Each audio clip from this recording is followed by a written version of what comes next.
morning, everyone. Welcome to our regular podcast, Corporate Beyond Stories. With you, as always, is me, Kat. 안녕하세요. Then we have Baruch. Hello. We have Kolaj. Dobrano. Good morning, everyone. I really like our faces this morning. It's like so puffed, so tired, so messy. Sometimes I'm wondering if you already had a shower this morning or at least face wash or something. Oh my gosh, what is wrong with us? Sounds like usual day. Anywho, Nicholas, do we have any fun fact? Yes, we do, and we will do it a bit unusually. So I have here few events happening in the past, and I want you to tell me which one is older of these two. Okay. So which one happened earlier? Yes, exactly. Okay. So let's go with. Let's start. Which one? Which one? I have few here. Okay. So let's start with Roman Empire. The decline of Roman Empire versus discovery of America. Oh, no. Wait. According to history, America was discovered by Vikings. No? Is it? I think it's the Roman Empire is was. older. The decline of Roman Empire. Yeah, is older. Happened earlier? Yeah, no. Discovery of America. Yeah, so this wasn't a catch. So yeah, the fall of Roman Empire was older than the discovery of America, but it was just by 40 years. Oh. Mm-hmm. So that's why it was actually, so the first people who could come to the America from Europe actually still could be considered Romans as well, or they can consider themselves Romans because it was just 40 years ago. So the generation was still there to like actual Romans, and they could travel. You mean Romans? Oh, okay. So you mean Romans because of the age they lived in, not the place they came from? Okay. Yes, exactly. Okay, good. Another one, iPod versus slavery abolishment globally. We still have slavery now, I think, which is not funny. I don't know why I'm laughing. Official slavery abolishment versus iPods. Which one is older? Slavery. Nope. I think this is another one like the previous. So actually, iPod happened sooner than the abolishment of slavery. iPod was delivered or like first sell in 2001. The last country of Mauritius, abolished the slavery as the last country in 2006. So 5 years after iPod. In Mauritius? Yep. So it was still official. I don't think that they had slaves, but it was still legal to have slaves there, basically. So the next one is Oxford University versus Aztec Empire. And which one is older? Yep. I would say Aztec Empire. Me too.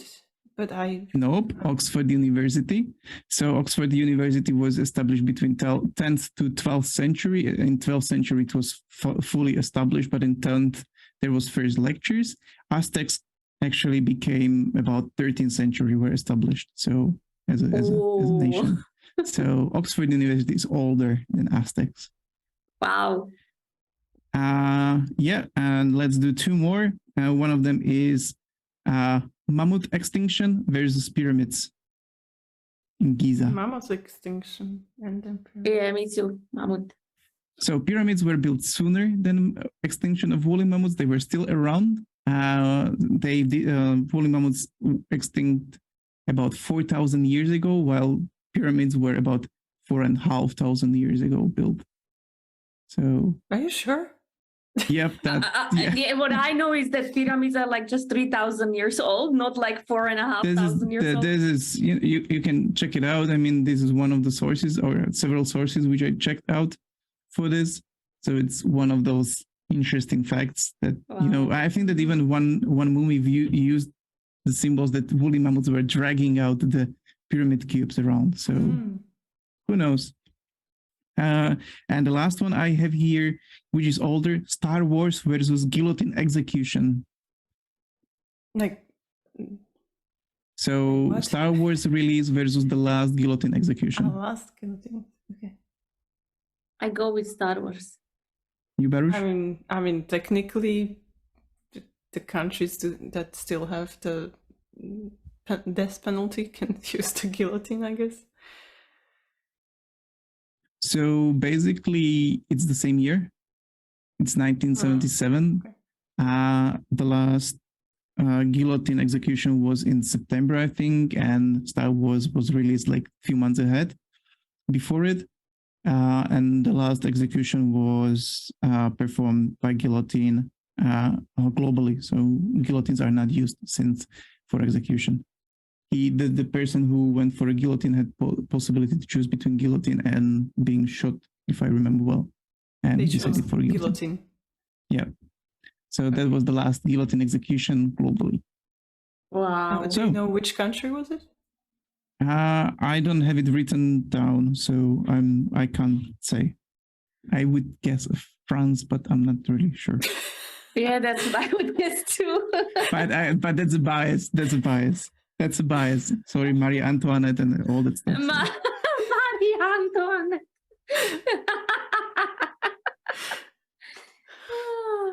So Wow. that's it from the fun facts.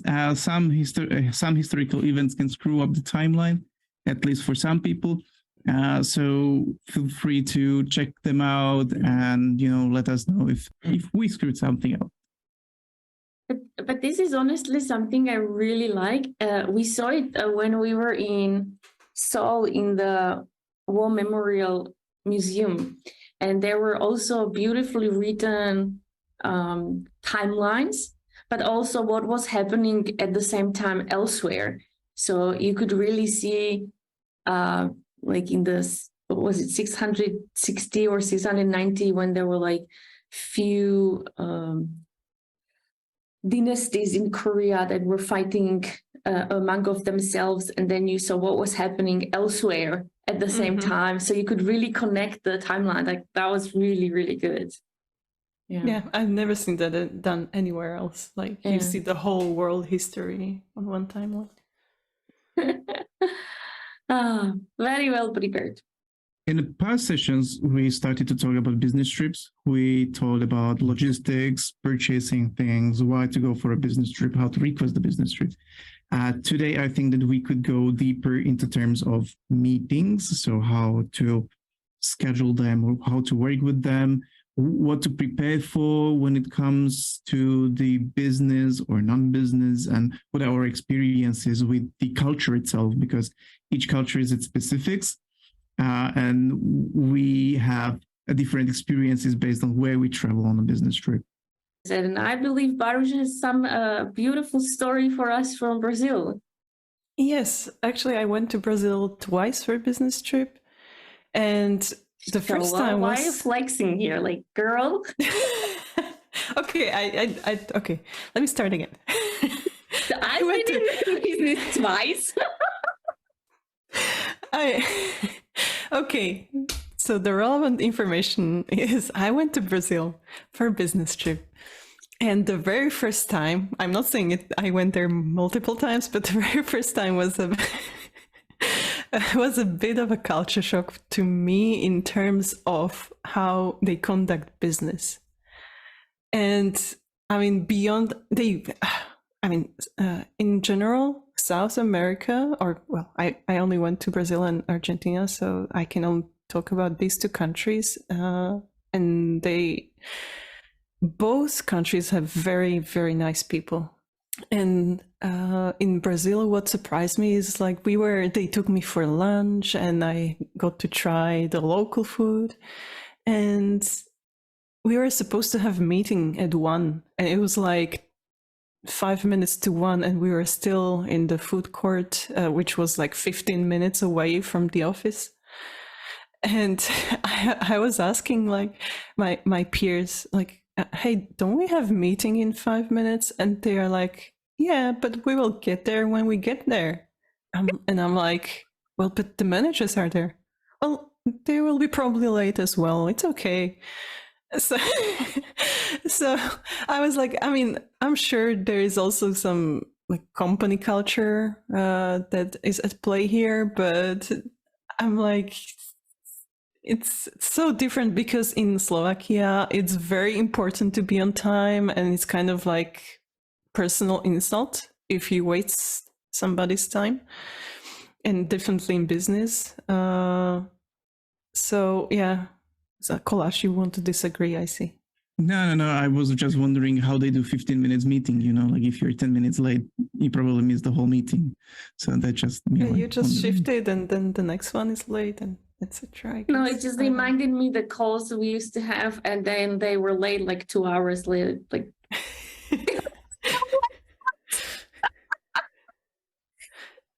so yes, compared to Slovakia, it was much more relaxed and much less punctual.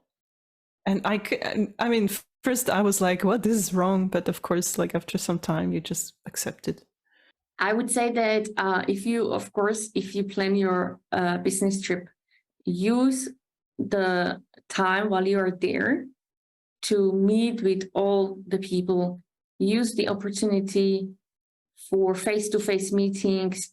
Literally clean up your calendar for any other calls that you usually have or might have that can be postponed after your business trip, and really fulfill it for the meeting purposes with the people, to build a relationship, to network, and use the opportunity. I have a funny story. When I took my software architect and a project manager to China, each of these two teams had under responsibility different software, but they had to communicate through APIs to make some things functioning.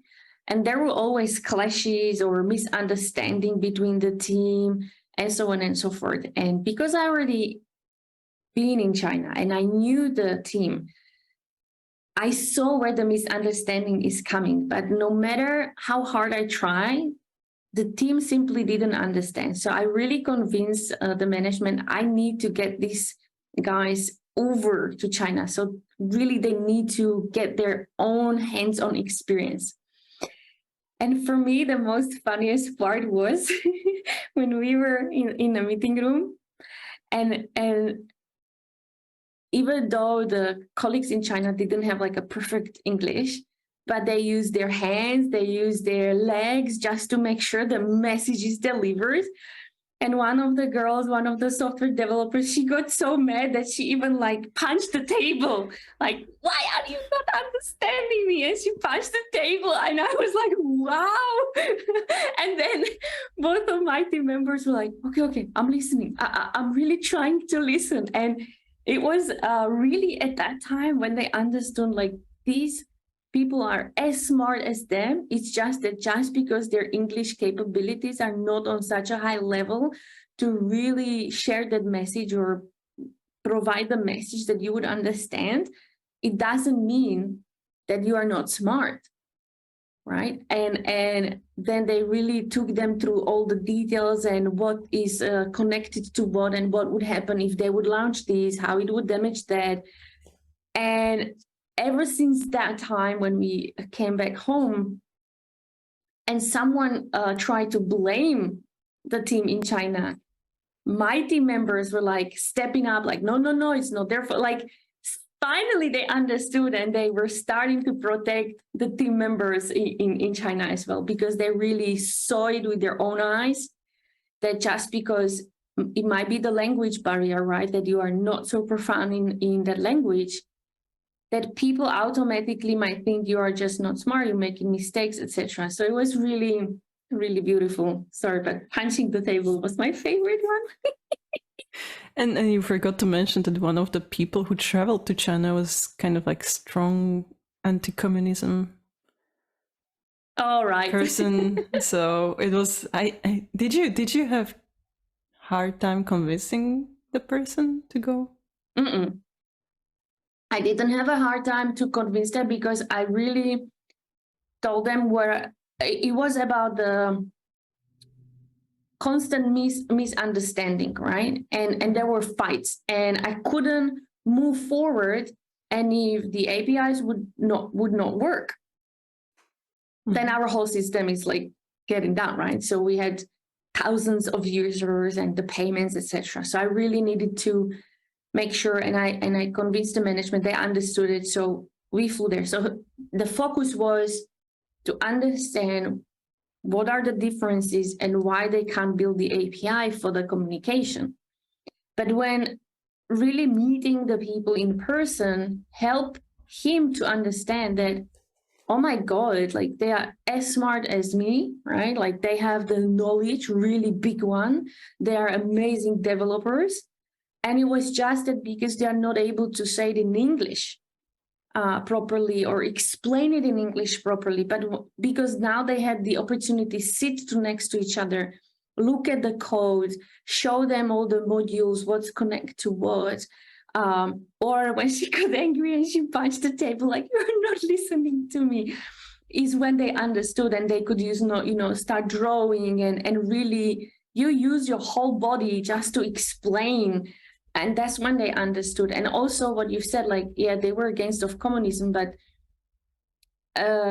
when you fly to China, especially big cities as Shanghai, Beijing, Dalian, or other big ones, you don't see the communism, but we, at least what I remember from our childhood, because these are like huge cities with consuming lifestyle, and that doesn't fit together with the with the communism. So he was really surprised of all the freedom.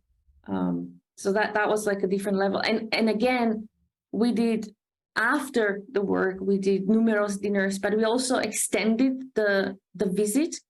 So we stayed there also during the weekend, and as a whole team, we went for barbecue on the beach, and it just broke any ice there was.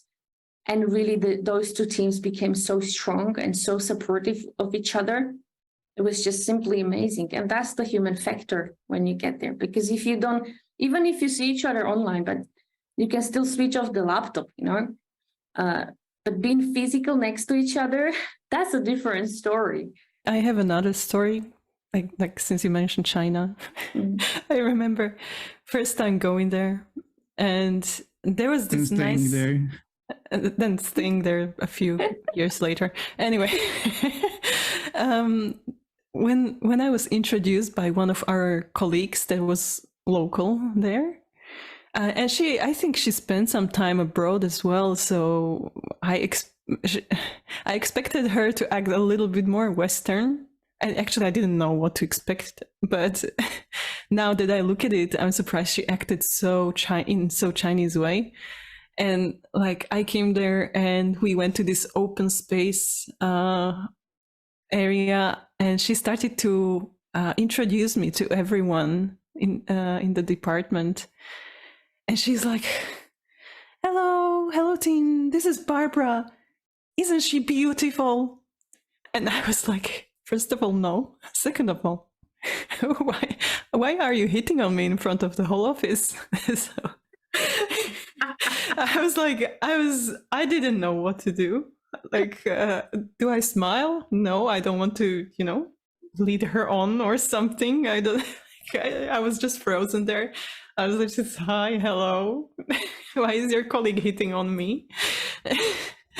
So yeah, later on, I discovered, of course, so this is normal thing to do, to kind of like praise you, give you compliments on how you look, no matter your gender.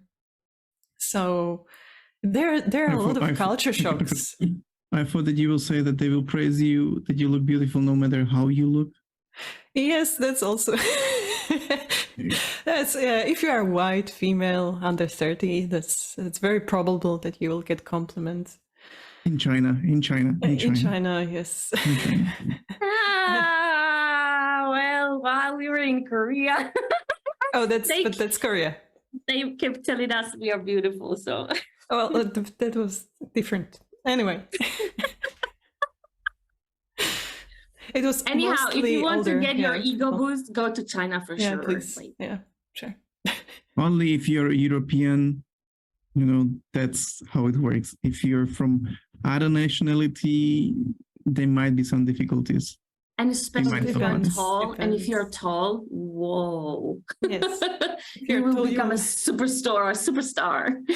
So I went with my Slovenian manager who is like 2 meters and 10 meters. centimeters. Yes, like very tall, and like he was constantly asked to be in the pictures with local people. Like, yeah, can I take a picture with you? Can I take a picture with you? You can imagine how it went when we went to Forbidden City. So it was the main attraction. He could see over the walls, right? Yeah. You could actually make money just out of taking pictures with you. So, Kolaj, you also went to business trips. What would be your recommendation for business trips or meetings on business trips? Okay. I would have 3. First, have somebody on the other side who are traveling, some ally who will book the rooms for you, or the space where you will be, because they have their business as usual, and you are coming there. You have probably no idea how it works there, where you can sit or stuff like that. So have somebody there who will help you get oriented and actually get to your space, whether it's room or just sitting or whatever you're gonna be using, because going into their system and booking it and finding it and yada yada yada might be problematic. That goes hand in hand that your meetings, that's the second thing, do not end with the clock. Usually go afterwards, doing some additional meetings when it comes to team buildings, having some dinner or something, and meetings usually continue there.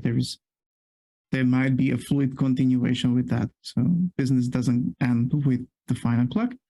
And the third thing here is sort of a recommendation.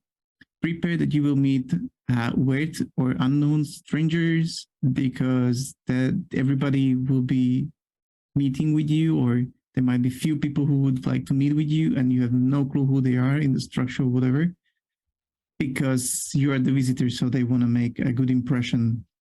So they will talk to you at least for a few minutes to figure out how are you, and you will be like, I have no clue who you are. I have no clue why you're talking to me. We never came across together on a project, but that's one of the Peculiarities. positives. Yep. Yeah. Positives, negatives, depends. It's one of the things which happen on a business trip. We can call it like a whatever. Depends on what you take from it. Yeah. Yeah. So you can build a wider network there to meet a few people you haven't even noticed before, but it may be strange for you if you are not into it. So just a recommendation or warning there. I would also add to what you said, like your business doesn't end at your normal ending time, working time. I would add to this that I would also schedule a plan for after business hours, because they are still business, to be honest. Even if you go for dinner, you will meet people, you will build relationships in different way than talking about projects. And if you want to go sightseeing or something, you should probably ask one of your local colleagues to help you, to at least recommend you something and let them know that you want to spend one of the evenings sightseeing, so they don't plan anything for you, because they will most of the time, if they are not Slovak, probably. So yeah, plan for that. And another tip that I would give is definitely get familiar with the local culture. And I will give a recommendation at the end of this episode. And I will mention one thing, that if people are planning, let's say each evening, again, it not necessarily means the same people need to go every evening. You can redistribute it, right? So, because of course, each and every one of us has family, you have some duties at home, but the team is big, so you can really redistribute it among of the team. And when you said respect the culture, I'll tell you my story coming to Dalian office. And respect. exactly. I don't know, respect for culture. I don't know. There seems to be fun, yeah. Yeah. And usually in China, there is really a hierarchy. And the center lead was sitting in an open space with the rest of the people. And everyone like super quiet behind their table. And I came there and I was like, hey, Bill, what's up? Like, dude, it's like 6 p.m. Why are you still here? You don't let people, they will not leave until you leave. Like, come on, let's go for dinner. And you should see like suddenly all the heads were popping up with their eyes wide open at me. Like you could read out of their faces, like, what on earth is she doing? How can she talk to him in this way? Like, what is So going casual. on? And then Bill just started laughing at me, and then he stood up and I took him. And then I literally look at the team member. I'm like, okay, now you can go home, like run. And they were really, really shocked. So then I think it was Baruch who told me, you're not supposed to do this. I'm sorry or not sorry. But yeah, to your benefit, Bill is very nice, approachable person. So, yeah. But I had we were on a dinner, just the management, and like Baruch said, Bill, I think Bill also lived abroad, right? Like he had that experience. yes. Yeah, and there was another manager, and for a very long period of time, she just kept observing me and staring at me. And then she approached me and she said, Kat, I know I keep looking at you, but I'm trying to understand how can you be like, like out there and the way you talk to Bill or Frag or like all these center lead managers, like how and like and I saw that she's struggling a lot, and I just look at her like, I don't look at their positions, I just look at them as people, and if they are good people, good human being, then that's my approach. But if they would be horrible people, I would not even talk to them.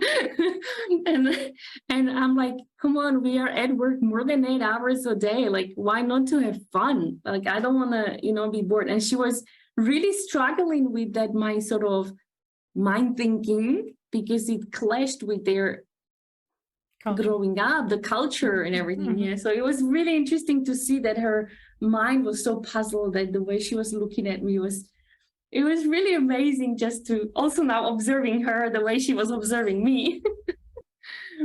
Breaking out the cultures. Yeah, I think it's okay. And maybe what I would add to this is, like, when you have that meetings, don't expect to talk about business all the time. Like if you have 1 hour of meeting, expect like at least 15 minutes to be casual chit chat, especially with some certain cultures. So again, we are going back to culture. Know the culture you are going into. So. And one more tip, wherever you travel, bring your local sweets, chocolates, biscuits, or some snacks. People love food, and wherever you bring the food, they'll be just so happy, and it just connects you way quicker than you would expect. Okay, so this time I have a recommendation, and my recommendation is, as I mentioned, is to actually research a little bit about the culture that you are going into. And there are several ways. My 2 favorite ones are either buy a book, which lists several cultures from business perspective. There are usually some kind of like leadership books. But there are also, if you work in a corporation, there is a high chance that you have access to some online resources that are related to doing business in different cultures. And it was the case in both corporations that I have worked in so far. And these are amazing. I prefer the online version because there you can even test yourself, like what is your culture, and it will show you on charts, like in different aspects, how your culture is compared to the culture that you're interested in. So you will understand, like if you have trouble in communication, why that is. That, for example, the Chinese people will not directly refuse you. So if you are from very direct culture like Slovak, then you will understand that that's not the way to go in China. Or maybe you will discover that this is the way to go in China. Or this, yeah, maybe they are looking for change. So yeah, so in any way, please do study about cultures prior to your business trip. With that said, 수고하셨습니다. Bye bye. Ciao, bye bye. This podcast represents our own opinions, experience, and our own ideas. We do not represent any official statement from our employers, and this is not their official channel representing the company.